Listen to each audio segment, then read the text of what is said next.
سنت کو قائم رکھیں، دین کو قائم رکھیں، ہاں جس میں ہمیں شریعت گنجائش دیتی ہے ہر اس معاملے میں ہم احتیاط کے قائل۔ جو بندہ کرونا وائرس کا مریض ہو جائے، یہ سن لیں، اور اللہ نہ کرے تشخیص ہو جائے کہ وہ کرونا وائرس کا مرض کا شکار ہو گیا، وہ مسجد میں نہ آئے، اس کو شریعت نے اجازت دی ہے۔ محمد رسول اللہ صلی اللہ علیہ وسلم نے فرمایا، پوچھا گیا کہ اونٹ جو ہیں، اونٹ بیمار ہے، کچھ شفا صحیح ہے، اور فرمایا بیمار اونٹوں کو صحیح اونٹوں میں نہ لے جاؤ۔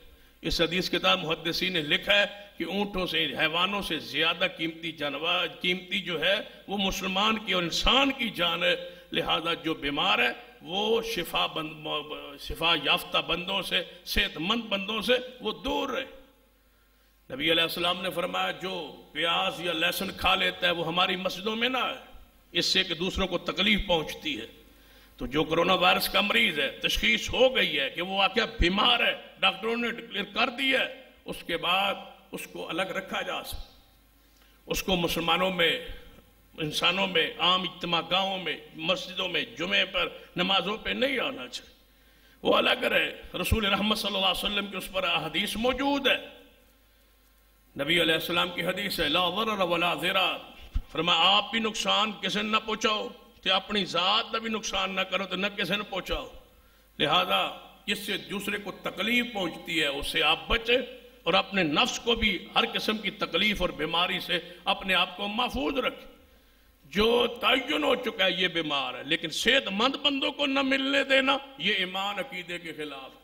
یہ تو مطلب ہے اگر بندہ گھروں الگ ہو جائے، نہ بچوں کو ملے نہ بیوی کو ملے، ساری پابندی لگا دے کہ میاں بیوی اکٹھے نہیں رہ سکتے، اکٹھے مل نہیں سکتے، بچوں کو بھی نہیں مل سکتے، رہ نہیں سکتے۔ جب گھر میں، یہاں مسجد میں کرونا وائرس ہے تو گھر میں کیڑا کرونا وائرس نہیں ہے؟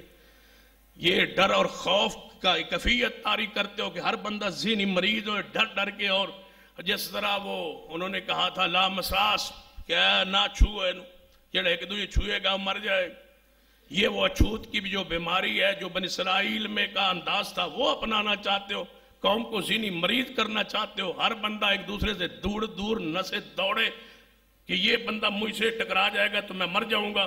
اس کا مطلب ہے تم وہ متعدی مرض پر جو ایمان عقیدہ بن رہا ہے اس کو بنانا چاہتے ہو، توکل اللہ پر ختم کرنا چاہتے ہو۔ ہمارا عقیدہ ہے کہ ایک مرض دوسرے مرض فی نفسے ہی نہیں لگ سکتی، جس کو لگتی ہے اللہ کے امر سے لگتی ہے۔ حدیث سن لے، محمد مصطفیٰ صلی اللہ علیہ وسلم کو صحابہ نے بتایا یا رسول اللہ پھر متعدی مرض کیوں نہیں؟ بعد بما خارش والا جانور ہوتا ہے، اونٹ خارش والا ہوتا ہے، انہوں جدو بنیے دوجے جانور تے انہوں نے خارش لگ جاندی، تو پھر ایک متعدی کیوں نہیں؟ نبی علیہ السلام فرمایا جب پہلا خارش والا تھا اس کو خارش کہاں سے لگی؟ فرمایا یا رسول اللہ انہوں تے اللہ دے امر نہ لگی، فرمایا دوجے نے بھی اللہ کے امر سے لگی۔ جس کو پہلے کرونا وائرس ہوا اس کو کرونا وائرس کس سے لگا؟ جو پہلا مریض تھا دنیا میں کرونا وائرس کا، اس کو کرونا وائرس کہاں سے لگا؟ کس سے پھیلا؟ کس سے لگا؟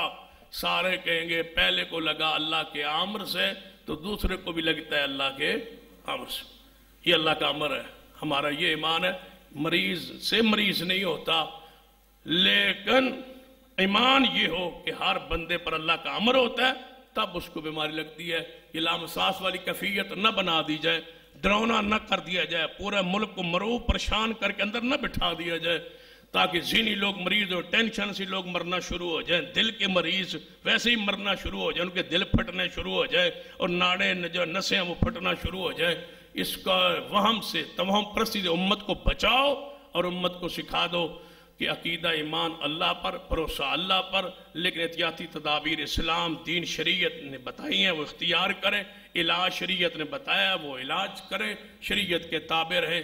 کوئی مرض بیماری اب ذاتی طور پر متعدی نہیں ہے، اللہ کے امر سے بیماری لگتی ہے۔ وَإِذَا مَرِضْتُ فَهُوَ يَشْفِينِ، یہ محمد مصطفیٰ کے وہ نور، وہ روشنی، یہ تابناک وہ آپ کا پیغام ہے جو سراج منیرہ کی حیثیت سے محمد مصطفیٰ نے ایک ایک بات امت کو سمجھا دی ہے، پہنچا دی ہے۔ اس پر ڈٹ جائیں، قائم رہیں، سنت پر قائم رہیں، سنت کے ساتھ کوئی کمپرومائز نہیں ہے۔ ہاں وہ چیز جس کو شریعت نے مؤخر کرنے کی اجازت دی ہے، گنجائش دی ہے، وہ ہم اختیار کریں گے۔ جس کو شریعت نے نہیں اختیار کرنے کا حکم دیا، ہم نہیں کریں گے۔ یہ نہیں ہے کہ کرونا وائرس سے بندہ فوت ہو جائے، اللہ نہ کرے، اس کو کوئی ہاتھ ہی نہ لگائے، رسے پا کے جناب کافر جو اس کو دفنا رہے ہیں، یہ اسلام نہیں ہے۔